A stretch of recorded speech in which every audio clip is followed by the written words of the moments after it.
For Global Business Update, Michael Wilson joins us now from London. Good morning, Michael. Good morning. The Asia-Pacific markets slightly more positive this morning, given the positivity of Wall Street. You'll be asking why, given the relatively weak GDP figure that was transmitted by the United States yesterday. The stock market did rather well. I'll come on to that. But anyway, as far as Asia-Pacific is concerned, slightly up, ending the week slightly up.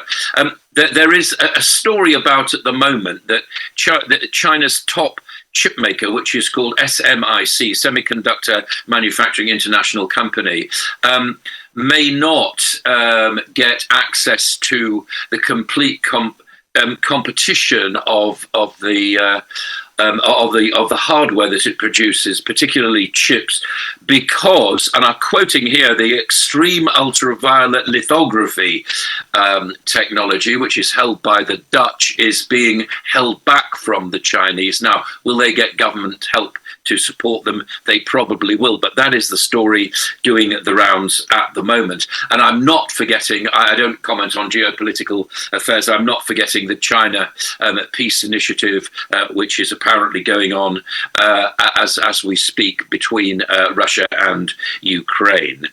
Sri Lanka, the central bankers met there and really told us what we sort of know already. However, they are more optimistic about the growth of the economy there in 2024 than the IMF is.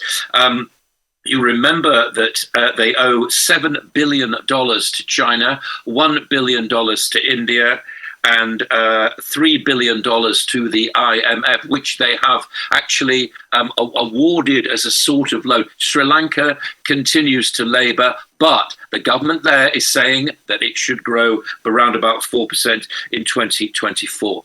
Let us then turn our attention to the United States. And that was the original question. So why, therefore, after those weak quarter one GDP figures, did the stock market react? Well, apparently, very unlike stock markets, they've actually been looking ahead. They see interest rates falling very, very slightly. They see inflation coming down as well as a result of these figures.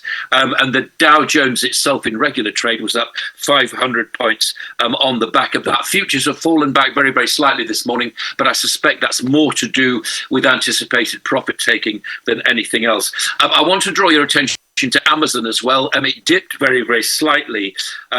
Whilst it had its quarter one statistics were actually rather good, it did not really talk very, very strongly about the influence of the cloud and how that would affect their business going forward. Intel up 4%. That beat what analysts thought it would do. By contrast, Snap down round about 20% as a result of its failing. So social media still very, very mixed. To the United Kingdom and this supposed Brexit-induced scrapping of EU laws is not happening. There are 4,000 on the statute books. Only 800 will be scrapped. However, it has to be said that business is actually feeling much better about this. They were anticipating the government closing this action down by the end of this year. It's not going to happen. It's being extended, and therefore business is relatively happy about this. Kemi Badenoch, who's the business secretary, has been talking about this today. UK, staying with the UK, and Lloyds Bank wishes to have its staff on 2 days a week. Now they're coming back to the office. They'll be actually measured in terms of their swipe cards as to whether they're actually doing this or not. I have to say, I don't really see the excuse of staying away from the office, but apparently hybrid working is rife amidst Lloyds, and I'm as fed up as you are by ringing up an organisation and saying they're not in the office today, they're working from home. Good luck with that. The UK, once again, now we were talking about BP yesterday and its long-term green and its long-term climate goals. It's withdrawn very slightly away from that. It said it would get its products together to have 40% of emissions actually down by 2030. It's now down to between 20 and 30% by 2030. Shareholders have been rebelling against that. And as far as the oil price is concerned, relatively steady. Brent at about 77, WTI about 74. Really just worrying about where OPEC is actually going with all this. And according to Russia, no more cuts coming up, but you never know. It's still relatively volatile. That is the global view this morning. Morning, Michael. What's the slowdown in this global climate change goals the BP has done? Because if my memory serves me right, before anybody, any company, started talking about climate change and all of that, in about 2006, 2007, 2008, BP were the leaders in this business. In fact, they turned BP then into something called Beyond Petrol. And it was led by their former boss, was it John Brown, if I remember his name vividly? And they had this glowing, market outlook on climate change and all of that. So what happened? Well, I think the transition is much more difficult than people would thought it was going to be. I mean, what BP does, as well as being an immensely profitable oil company, is transmit some of its dividends into pension funds. And so it's got to keep its shareholders happy. And I feel as though it's saying that it is within as it applies to different parts of its business, it's within the Paris Climate Accord, but the shareholders don't think it is. It was a very, very stormy meeting yesterday, but they were adamant that their target of 40% by 2030 won't be met. It will be 20 to 30%, but it's still within the Paris Accord. Now, you can argue this detail as long as you actually like. I think the reality is that these big fossil fuel companies are finding the transition very, very difficult indeed. And I suspect it will be the same for all of them. All right, thanks, Michael. So just going to China, this story on SIMC, China's biggest chip maker, with regards to their inability to access the ultraviolet, lithography machines, extreme ultraviolet lithography machines, which is produced only by Dutch firm ASML. Now, following the US trade sanctions from 2020, this has made it increasingly difficult for them to access certain technologies. However, do you think that this would inspire or perhaps push the Chinese government to invest in more in this sector? I know they've tried to create chips in their own way, but unfortunately that standard is not enough to be competitive, with their rivals like Samsung and TSML across the world. Do you think this would make the Chinese government invest more in that? And what could be the outcome of that? I think necessity is the mother of invention. Absolutely. And I think that it will actually, but if you indeed believe the story. Now, I did actually bracket this by saying that there's a very, very heavy US tilt to this story. And I'm not exactly sure that I necessarily, if I were being totally objective about it, I can see where it's coming from. I can see why extreme ultraviolet lithography is presumably necessary for that particular part of the technological spear point that the Chinese actually need before this company gets to the absolute peak of technology. But then again, I know no more about it than the common man. I suspect that the Chinese government will help. I suspect that innovation will take place if this indeed is happening. And I think that most of these ideas about trade tariffs force countries to make their own plans. Never mind what's happening abroad. Yeah, I couldn't agree with you more. Well, Japan. The new central bank governor has held his first policy meeting, April 27 to 28, but he's still keeping the negative rates. But he says there will be comprehensive policy review for easing measures within the next 1 year or 1.5 years. And his target is still inflation to come down to, just 2%.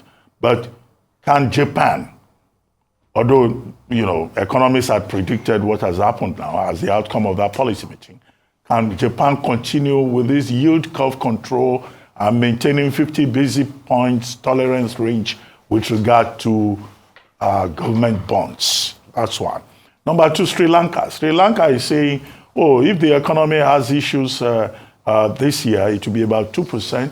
but that, there will be 3.3% next year. But that's not what the IMF, the lender that has offered to give Sri Lanka $1 billion, is saying. The projection from the IMF is much lower. Inflation in Sri Lanka is over 70%. So what is this optimism about growth based upon the same Sri Lanka that is owing China $7 billion, owing India $1 billion? Your guess is as good as mine about Sri Lanka. I'm merely quoting what the central bank is saying. I have no idea how they get to that 3.3% figure of growth in 2024. I also know that they are still indebted by $7 billion to China and $1 billion to India. So where does that place them? What else does the central bank say? I mean, I am as skeptical as you are about those kind of figures. The central bank can say what it likes. The IMF feel it'll grow 1.5% in 2024. Really? Do we really think it's going to grow? Do we suddenly think that, would you and I running the country suddenly think that all the problems of food inflation, the problems of corruption, the problems of power being in the hands of very, very small people, all those polarizing effects are suddenly dramatically going to improve by 2024? I mean, I leave that question hanging. I know what my answer is. I ask you, what would yours be? I suspect I probably know. As far as Japan is concerned, remember the 2% inflation target. This is an interesting one. Do you know why it is 2%? I'll tell you why it's 2%. Because somebody, a long, long time ago, a Canadian central bank governor whose name escapes me, it is so long ago since it actually happened, it was probably in the mid-90s, suddenly decided, 2% sounds reasonably okay. You remember Olivier Blanchard, who was the chief economist at the IMF, who actually adopted this figure, completely plucked out of the air, and the 2% is adopted now by the Fed, by the Bank of England, and by central banks around the world, including Japan. Is it realistic? I don't think so. However, there it is. There's the 2%. What will this new governor in Japan do? Very, very difficult to get the clues from it. It's being looked at very, very closely with the financial markets. Inflation is proving extremely sticky in Japan. That's the only true fact coming out of there that we can tell at the moment. So I suspect his path towards looser monetary policy will be a very, very difficult one indeed. Well, thank you very much, Michael. Now for business updates across the African continent. Rotus Oddiri is here with us. Good morning, Rotus. Good morning, everybody. Hope you guys are doing good. Good morning to all our viewers. We start with another exclusive, because that's all we do on Arise TV, is just have exclusive after exclusive. Mr. Alaoba, Group Managing Director of United Bank for Africa.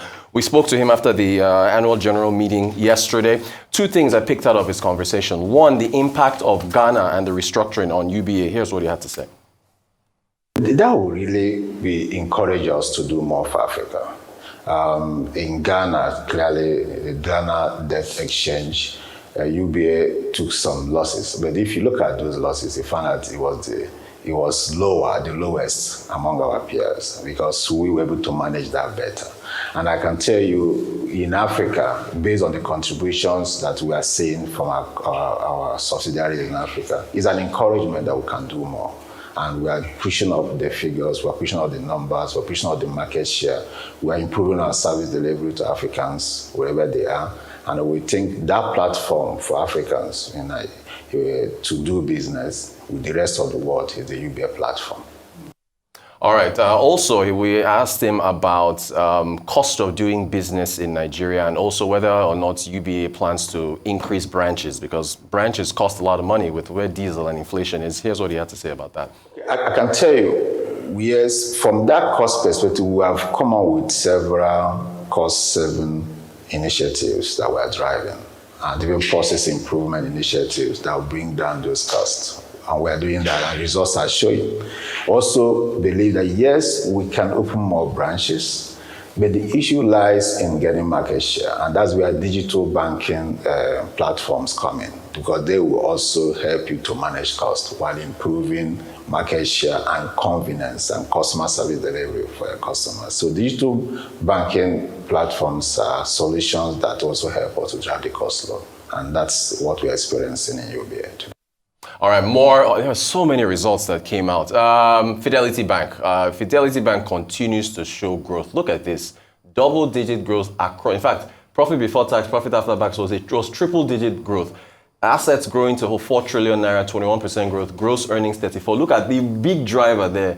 Net interest income, which is the difference between how much you earn in interest versus how much you pay out to depositors. 60% climb year on year to 152 billion. Profit before tax, 53 billion, 112% climb there. Profit after tax, 46 billion, 102%. So Fidelity continuing to show growth there on their path. Look at their stock price. Banking stocks were down yesterday, but still, so far this year, I think 5 naira 20 kobo is where they closed. They declared a dividend of 50 kobo. 3 years ago, Fidelity was declaring dividends of about 20 kobo. So you can see the growth. Dividend yields, okay, that's not MTN. Yes, dividend yields, I think about 9.6% for Fidelity Bank. And again, the bank, so healthy dividend declaration, stock price up double digits, healthy earnings. So from that, we now jump to telcos. The big dog, MTN, their Q1 earnings. Also showing some global growth, but you'll see that profit for the year was in single digits, so was their profit before tax. Subscribers, they're still the leader, 76.7 million, almost 10% growth there. Service revenue, double-digit growth. Look at their mobile money customer deposits, 432% growth. The banks better watch out because at this rate... Yeah, bank. With the PSB license that the central bank has given to the telcos. So they are steadily and some people growing. say we are not cashless economy. Right. Look at them. Hey, but speaking of which, they did, in their financials, they did point out that the cash scarcity impacted the ability of people to be able to... Some people still recharge physically, right? Yeah. And so this lack of access to cash, and even digitally, you have to go on your app and you have to be able to purchase But what's the data. solution for that? The solution of that is because they dropped the ball on putting in place their infrastructure to be able to make the gateway go through. Okay, well, good point. They raised that. They've increased their mobile money agents. They're trying to, although capital expenditure dropped a bit. But look, they're also like UBA, MTN mentioning the fact that inflation was impacting. Inflation impacts everybody. It is incumbent on the fiscal side. I mean, the MCBN has done what they can, but you can see how inflation filters through and affects everybody, whether you're MTN or UBA or Fidelity or ordinary Nigerian on the street. So healthy returns from Fidelity, healthy earnings from MTN. The Transco saga continues. More shares being purchased. This is going good. It's going good. HH Capital Limited, I think they're a special purpose vehicle. I understand that Tony Elumelu owns them. So they increased their shares 9.9 billion. So 25.5% is where they are. Took a look. If you look at the directors of the company, you'll see that Mr. Elumelu is on there. Awele Vivian Elumelu, Obina Ofudo, Samuel Waze. This is the list, but his name, he's on there. So direct plus indirect, I think this takes them to about 30%. I also understand that Femi 25%. No, so it's 25, but that's for HH. But if you add, his holdings are just mixed around. So you put everything together, it's about 30, I think. But prior to this time, he didn't have 30%. Right, that's correct. It was after this new buy. It was after this new buy. That is correct. Now, I think I understand. I still have to look through the figures. I think Mr. Otedola also purchased more, so I think he's at 7% now. So it's just on and on. I need to comment on this. And then, okay, all this financial analysis that I've been doing, there was let me show you this tweet from this gentleman, Mr. Cheong, who is in the fintech space. He says, "Finance bros, check this out. This new AI tool is ChatGPT for finance. It's trained on earnings calls, transcripts, quarter. Everything I've just done, the machine is now doing it. So if you take a look at the homepage, I think Finance GPT is what it's called. It basically, Finance Chat IO is the ChatGPT for finance. Using AI, it generates answers to questions about public companies and investors to generate accurate answers. And I think there's a demonstration here where you can actually see the AI going through financials for a particular company. So you ask it a question, and then it actually plays it through and gives you an answer on the financials for a particular. So everything, I could be out of a job. All the analysis I've been doing, Rotus, a machine is going to replace me. No. I'm afraid. So they're just limited what machine can do. Your human finesse will still speak true. Amen. Let me tell you something. Because machines are coming. Because you see, there's something human beings have, originality of thought. And the question we should be asking is, how can we work with AI to now produce more possibilities? AI is not going to take your job. I hope not. See, it's the originality of thought. While I was away, I tried fiddling around ChatGPT a lot, and I'm like, there's still that human element that trumps everything in that But analysis. will it not improve over time? No, it will improve over time, but it will not take away your originality. That's what we are saying in your in-depth analysis. I hope so. All right? Because scary. You see, technology too is limited. It's still pretty much garbage in, garbage out. Right. It's what it can create online. And let me tell you something, it's not everything that's online. There are still some rare books and libraries that you have to go to and sit down and read that will never be online. That's why Google can't be the total solution to the problem. It's analyzing Disney shares. It's analyzing based on what it has. I'm afraid, yo. You don't need to be afraid. It's based on what it has. But take, for instance, anecdotal evidence. Anecdotal evidence that was not recorded online. You will always have that because you're human. It happened in your front. I hope so. It will not be able to analyze You're giving that. me... No, so I'm giving you hope. Secondly, hope. you see, I like the way these billionaires play their game. With Transco thing. The other day, he says, my friend and all of that. And then he went and bought. Then he went to secure buy more shares. Yes, boss. And he's my friend. And these billionaires, I love them so much. Maybe God too will make us be billionaires. Hey, yes, amen. He'll be very everything because it's my friend. But you see, the good thing I'm happy about is for the best of the company. Look at Transco now. The shares have increased. Everybody's now looking at Transco. Probably if Dr. Abati give me that free money he's been promising me. You go and buy more shares. Maybe me to have been able to, buy Transco shares. Or the money is been saying, oh, Rufai, I want to bless you, and all of that. Maybe I'll go and buy Transco shares. What has happened all of a sudden? One thing I can tell is that Transco will never remain the same. Indeed. Everything will improve about the company. I'm looking to see the market cap of Transco in the next 2-3 years. So that's the thing about what we are talking about. We want growth, we want development, because we believe we can do a whole lot better. So if people come together and the size they've not been seen as regards investment, the procedures and activity they've not been seen, and they show up this potential, so we can do so. It's for the best. It's also, and in the end, see, these two billionaires, like they say, they are friends. They would drink a cup of tea or whatever they drink, and they will settle their fight one day. Indeed. And it's just going to, and in the end, they will be both richer. Exactly. And it's just us here. Analyzing.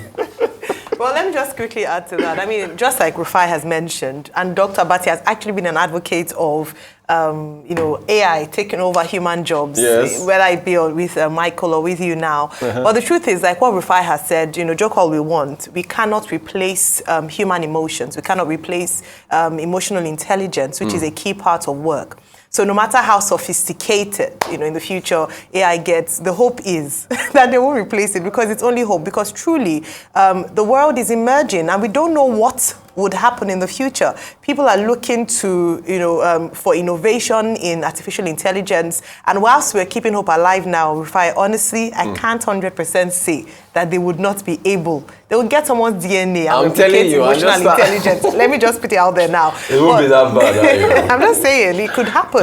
Maybe not in the same way, but it can take, technology evolves over the years.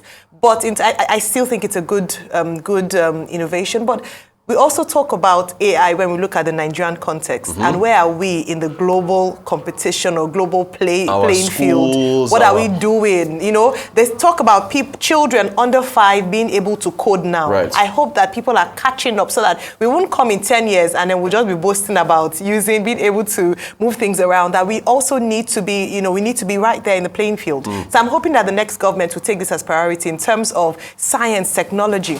When you hear of do you know who the Minister of State for Science and Technology is in Nigeria? Actually, that's nice one. You got me. I am asking you because we have these positions, we have this post, and his name is Mr. Iko, by the way. We have these positions and posts, but we don't see in that area. We focus on other areas, but the world has moved on beyond. We keep talking about, diversing from looking at non-oil revenue. Right. We had to look at tech. Tech is the future. Tech is the now, actually. Indeed. So, just wanted to chip that in. So schools should embrace it. Curriculum should reflect it, that we are looking forward to tech in the future.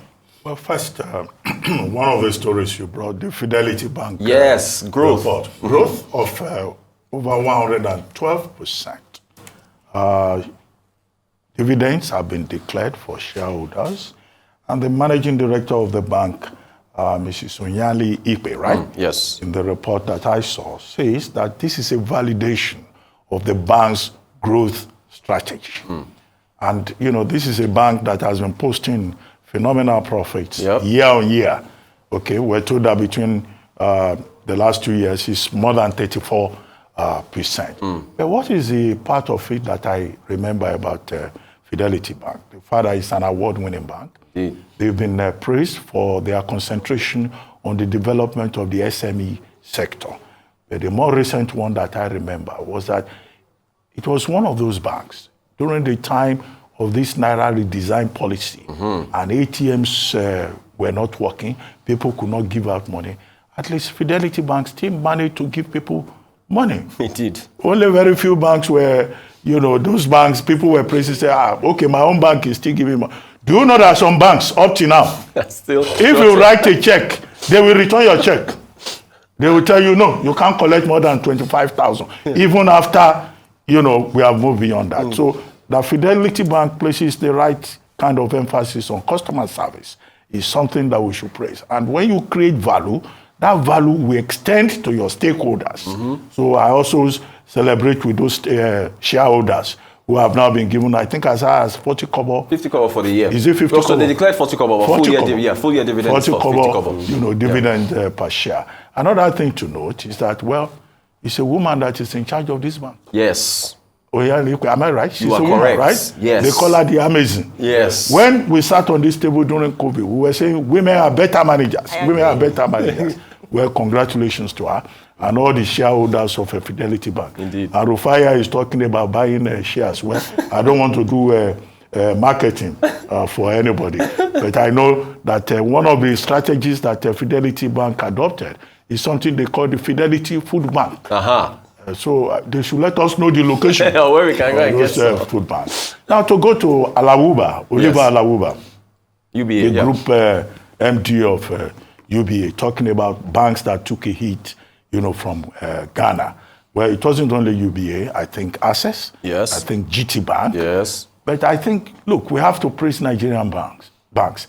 They become a major brand across Africa. Yes. Gone are those days when, Nigerian investors and businesses used to wait for HSBC and wait for Swiss banks. Now we have Nigerian banks operating across, Africa, from Cairo to wherever. Okay? But the thing is that when you go and invest in another economy, you are exposed to risks. Correct. What is important is for these banks to develop mechanisms, for managing the risks that they are exposed to across Africa, even when we praise them for their resilience. So it's a question of strategy, but I think it's a good thing, that should be encouraged. These banks, they become, global brands, Indeed. or if you like, African brands. And as for Ghana, well, the problem was to be expected. Ghana has a balance of payment crisis. The public debt in Ghana is over $50 billion. So Ghana could no longer pay its debts. And most of these hits that we're talking about were as a result of exposure to government securities. Correct. So Ghana has been so badly run, that you have the effect all over. But that should not discourage the Nigerian banks doing business either in Ghana or elsewhere. Indeed. Dr. But you said signing check. When are you going to use the bank app? Doctor, join us. No, that's not the subject before us. Anyway, thank you very much. Thank you.